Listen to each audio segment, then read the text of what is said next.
आप सबका तहे दिल से स्वागत करता हूँ मेरे चैनल डियर हर्सर में। तो वेलकम बैक अगेन।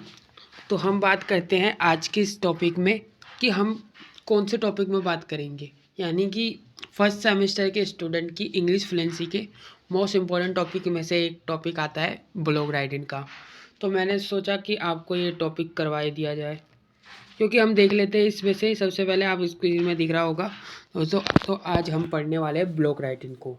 तो ब्लॉग राइटिंग के बारे में आप सबको तो पता ही होगा, अगर नहीं पता तो मैं बताऊंगा आपको। लेकिन सबसे पहले अगर आप इस चैनल में नए आए तो प्लीज़ चैनल को सब्सक्राइब कर लेना, जिससे मेरी हर एक इम्पोर्टेंट वीडियो आप तक ईजिली पहुंच जाए। तो सबसे पहले आपको पता होना चाहिए कि ब्लॉग होता क्या है। तो जब हम कोई भी टॉपिक को सर्च करते हैं इंटरनेट में तो वेबसाइट ओपन हो जाती है। तो वेबसाइट जो ओपन होती है तो उस वेबसाइट पर जो कंटेंट लिखा होता है ना, सारा का सारा, तो उसे कोई हम ब्लॉग कहते हैं, यानी कि ब्लॉग पोस्ट कहते हैं। जैसे कि मुझे गूगल में सर्च करना हो कोरोना वायरस के बारे में, तो मैं सबसे पहले गूगल में सर्च करूँगा कोरोना वायरस के सिम्टम्स, या फिर कि कोरोना वायरस के लक्षण बताइए। और ग्लोबलाइजेशन के बारे में अगर मैंने कुछ गेट करना हो तो मैं सर्च करूँगा डायरेक्टली गूगल में। तो क्या होता है, सारा का सारा सर्च करने के बाद कंटेंट आ जाता है। तो कंटेंट को ही हम ब्लॉग कह सकते हैं। तो यही होता है आपका ब्लॉग पोस्ट। अब बात करते हैं कि ब्लॉगर जिस भी फील्ड में इंटरेस्ट होता है वह उसे राइट करता है, यानी कि उसे लिखता है उस फील्ड का। ठीक है, तो उसी को ही हम ब्लॉग पोस्ट कहते हैं। सबसे मोस्ट इम्पॉर्टेंट बात आपको ये पता होनी चाहिए कि हर ब्लॉगर के अलग अलग जो होते हैं व्यूज़ होते हैं, यानी कि अलग अलग विचार होते हैं। अपने व्यूज़ अलग अलग ब्लॉगर शेयर करता है ब्लॉग पोस्ट के थ्रू, यानी कि ब्लॉग करके, यानी कि लिख के। जैसे मान लो कि इंटरनेट हो गया 5G है, ठीक है। तो एक ब्लॉगर लिखता है कि 5G के पॉजिटिव इम्पैक्ट, यानी कि 5G से होता क्या है, मतलब प्लस पॉइंट लिखता है वो। तो जैसे कि वो लिखता है कि इंटरनेट आने से स्पीड बढ़ जाएगी, यानी कि हम फास्ट काम करने लगेंगे और टेक्नोलॉजी और डेवलपमेंट होगी। साथ ही साथ टेक्नोलॉजी का एक अलग ही लेवल होगा अपने थ्रू। और साथ ही साथ पढ़ाई बहुत करना पढ़ाई करना बहुत आसान हो जाएगा। ठीक है। और दूसरी तरफ वही टॉपिक में जो है अलग जो ब्लॉगर होता है वो उसके नेगेटिव इम्पैक्ट लिखता है, यानी कि उसके माइनस पॉइंट्स लिखता है। तो जब भी दूसरा ब्लॉगर नेगेटिव इम्पैक्ट लिखेगा तो वो लिखेगा कि इससे इन्वायरमेंटल ख़राब होगा, हमारा ब्रेन अच्छा काम नहीं करेगा, यानी कि ब्रेन को मतलब इम्पैक्ट पड़ सकता है इससे। और तो टॉपिक सेम ही होगा बट अलग अलग व्यूज़ होते हैं ब्लॉगर के। तो इसी को हम ब्लॉग पोस्ट कहते हैं। साथ ही साथ हम देख लेते हैं अपने फॉर्मेट को। तो अगर आपने इस फॉर्मेट को समझ लिया तो एग्ज़ाम में आपको ओबामा की माँ भी आके फेल नहीं कर सकती। तो देख लेते हैं इंग्लिश के एग्ज़ाम की कि क्या होता है ब्लॉग पोस्ट ईजिली में। तो हम देखते हैं अपने, आपको दिख रहा होगा ब्लॉग राइटिंग का फॉर्मेट को। तो हम सबसे पहले क्या देखते हैं, इसके फॉर्मेट को। ठीक है, कि इसे लिखना कैसे और कैसे करना है। तो सबसे पहले आप यहाँ पर टाइटल लिखेंगे, ठीक है, और यहाँ पर क्रॉस बना देंगे एक। टाइटल लिख के क्रॉस बना लिया। फिर उसके बाद दो एरो बनाएंगे नीचे। आपको दिखाई दे रहा होगा दो एरो। तो ऐसे ही आपको दो एरो सेम टू सेम ऐसे ही बनाना है अपने ब्लॉग पोस्ट लिखते टाइम। फिर उसके साइड में आप लिखोगे वेबसाइट का नाम, यानी कि जो भी वेबसाइट है आपकी, आप अपने थ्रू लिख सकते हैं www करके। तो अगर आपने ये वेबसाइट लिखना है तो आप ये भी लिख सकते हैं, क्योंकि ये इजी है, www.blogger.com। तो ये आपका वेबसाइट का नाम हो जाएगा। तो सेम टाइटल आपको इधर भी देना है, सेम टाइटल आपको इधर भी देना है। तो टाइटल का नाम आपको इधर भी लिखना है, ठीक है, और टाइटल का नाम आपको इधर भी लिखना है। तो तीनों जगह आपको सेम ही टाइटल का नाम देना है, 1, 2 एंड 3। अब आगे चलते हैं और भी इजी तरीके से और टॉपिक्स को समझते हैं कि आपको और क्या करना है इसमें। तो आपको टाइटल का नाम लिखना है, वेबसाइट का नाम लिखना है, आप समझ गए होंगे। ठीक है। और अब बात करते हैं आगे की। तो आप वेबसाइट का नाम कुछ भी लिख सकते हैं यहाँ पर, लेकिन आपके लिए ये इजी रहेगा, तो मैंने आपको यही बताया कि www.blogger.com। तो आपको इतना समझ आ गया होगा। तो चलिए अब आगे बढ़ते हैं। तो राइट साइड में आपको कुछ आइकन्स दिख रहे होंगे, ऐसे करके स्क्वायर या आपका ये क्रॉस टाइप का। तो आपको आइकन्स दिख रहे होंगे, मिनिमाइज़ हो गया, मैक्सिमाइज़ हो गया, और आपका एक क्रॉस हो गया। तो ये आपको ऐसे ही लिखना है, ऐसे ही ड्रॉ करना है आपको नीचे के। और आपको कुछ नीचे भी आइकन्स दिख रहे होंगे, ऐसे ही आपको ड्रॉ करना है। जिस तरीके से कंप्यूटर में आइकन्स होते हैं ना, वैसे ही आपको इसमें बनाना है। सेम टू सेम वैसे ही आइकन्स को आपको यहाँ पर शो कर दिख रहा होगा, आपको वैसे ही बनाना है, ठीक है। तो ये बात आपको क्लियर हो गई है। आइकन्स बनाने, वेबसाइट का नाम लिखना है, टाइटल का नाम लिखना है, यहाँ पर टाइटल क्रॉस डाल के एरो बनाना है, प्लस डालना है, ठीक है। इतना तो आपको समझ आ गया। अब बात करते हैं आगे की बात। तो आपने ये डाल दिया, टाइटल डाल दिया, वेबसाइट का नाम लिख लिया, आइकन्स बना दिए। तो इस सब आपका जो ये पूरा सेक्शन हो गया आपका, ये हो गया आपका हेडर। क्या हो गया? हेडर।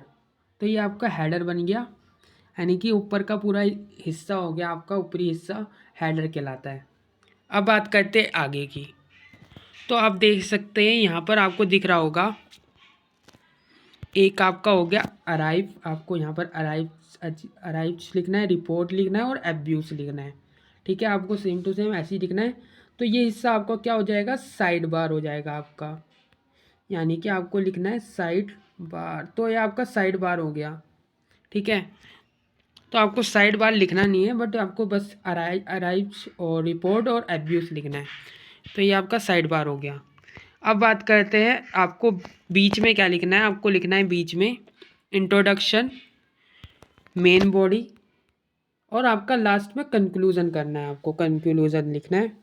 तो बेहतर आप 3 पैराग्राफ में लिखेंगे तो यही आपके लिए बेहतर होगा, कि अगर आप इसे एक पैराग्राफ में भी लिख लेंगे तो आपके गलत नहीं होगा, आपको उसके भी मार्क्स मिलेंगे। आपका एग्ज़ामिनर आपको काट के नहीं दे देगा कि ये आपका गलत कर दिया आपने, आपको इसके भी मार्क्स मिलने वाले हैं आपके, अगर आपने एक पॉइंट में लिखा। अगर आप फॉर्मेट में लिखेंगे ना, सही फॉर्मेट में, जैसे मैंने आपको बताया इंट्रोडक्शन, मेन बॉडी, कंक्लूजन, तो आपके पूरे नाम मार्क्स बनना कंपलसरी है, और अच्छे मार्क्स आपके आएंगे, इतने अच्छे नंबर आएंगे कि आप खुद शॉक हो जाएंगे।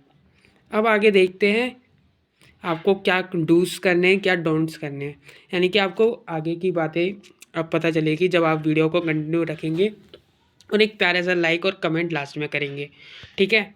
स्टार्ट करते हैं आगे की बात। पैराग्राफ में आप पॉइंट्स को भी ऐड कर सकते हैं, ये डिपेंड करता है आपके टॉपिक्स पर।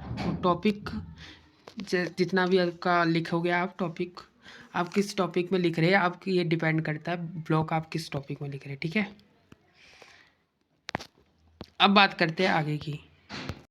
आगे चल के आपको लिखना है यहाँ पर सी का मतलब यहाँ पर होता है कॉपीराइट, मतलब कि ये आपका कंटेंट है और बिना आपके परमिशन से कोई इसे यूज़ नहीं कर सकता। तो आपको यहाँ से लिखना है नीचे वाले हिस्से में, all right reserved to the blogger only, और लास्ट में आपको सिर्फ किनारे में लिखना है प्राइवेसी पॉलिसी, ठीक है। इतनी बात तो आपको समझ आ गई। तो आपके नीचे वाला जो पूरा हिस्सा होगा वो होगा आपका फुटर। क्या होगा? फुटर। तो ये आपका नीचे का हिस्सा हो गया फुटर। तो आप चाहे तो डायग्राम भी बना सकते हैं, और ना चाहे तो आप डायग्राम नहीं भी बना सकते। अगर आपके पास टाइम हो तभी आप डायग्राम का यूज़ करना, वरना रहने देना। टाइम वेस्ट मत करना आप डायग्राम, कि आप डायग्राम बनाने लग गए और कलर करने लग गए उसमें, ऐसे मत करना, ठीक है। अगर आपके पास टाइम हो तो एक छोटा सा सिंपल सा डायग्राम बना देना अपने टॉपिक से रिलेटेड, वरना नहीं भी बनाओगे तब भी आपको मार्क्स मिलेगा। इतना इम्पोर्टेंट नहीं है डायग्राम बनाना, जितना मैंने बताया आपको उतना ही फॉलो कर देना है, बस आपके मार्क्स पक्के 100%। तो बहुत अच्छे से समझाया मैंने आपको पूरी डीपली तरीके से कि क्या चीज़ क्या है और क्या चीज़ क्या नहीं है। तो बहुत अच्छे से आपको मार्क्स भी मिलेंगे। एक टिप और दूंगा मैं आपको। तो बहुत सारे स्टूडेंट गलती करते हैं कि क्या गलती करते हैं, वो क्या करते हैं, सबसे पहले बॉक्स बना देते हैं। तो बॉक्स बनाने से क्या होता है, जो हेडर लिखते हो आप वो क्या करते हैं, हेडर लिख देते हैं, फूटर लिख देते हैं और साथ ही साथ साइड बार भी लिख देते हैं, ये सब लिख देते हैं। बट वो एक गलती करते हैं, सबसे पहले अब जो बनाता है ना, यानी कि बॉक्स बनाते हैं वो, तो जो ब्लॉक होता है उसका मतलब कंटेंट होता है ज़्यादा हो जाए तो थोड़ा फिर एडजस्ट नहीं हो पाता वो। तो आपको ब्लॉक के अकॉर्डिंग ही एडजस्ट करके लिखना है, और हेडर और फुटर और साइड बार, ठीक है। कभी आपको पता चले कि आपने बॉक्स बना दिया और जगह कम पड़ जाए, जैसे स्ट्रक्चर में बताया गया है, तो उसी को फॉलो करना है आपको। तभी मैंने ये स्ट्रक्चर आपको डिस्कस करा कि आपके एग्ज़ाम से पहले आपको कोई प्रॉब्लम ना हो एग्ज़ाम टाइम, ठीक है। तभी आपको मैंने ये टॉपिक को अच्छे से बताया है। तो बाकी टॉपिक आई होप आप कर ही लेंगे। तो मैंने ये टॉपिक इसलिए बताया कि आप कुछ गलती ना करें। अब फर्स्ट आपने स्ट्रक्चर को देख लिया, तो अब आगे की बात करते हैं। ब्लॉग पे एक ख़ास बात और बताऊँ मैं आपको। अगर आप कुछ भी नहीं आता होगा ना आपको, तो अगर आप क्वेश्चन को भी छोड़ना मत, अगर आपको कुछ भी नहीं आता हो।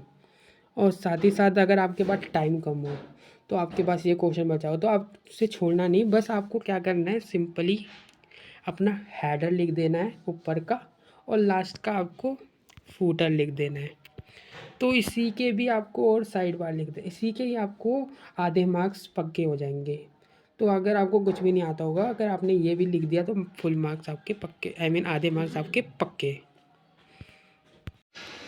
सो इतना तो आपको समझ आ गया है कि आपको ऊपर का हेडर हो गया, ये आपका फूटर, या आपका साइड बार।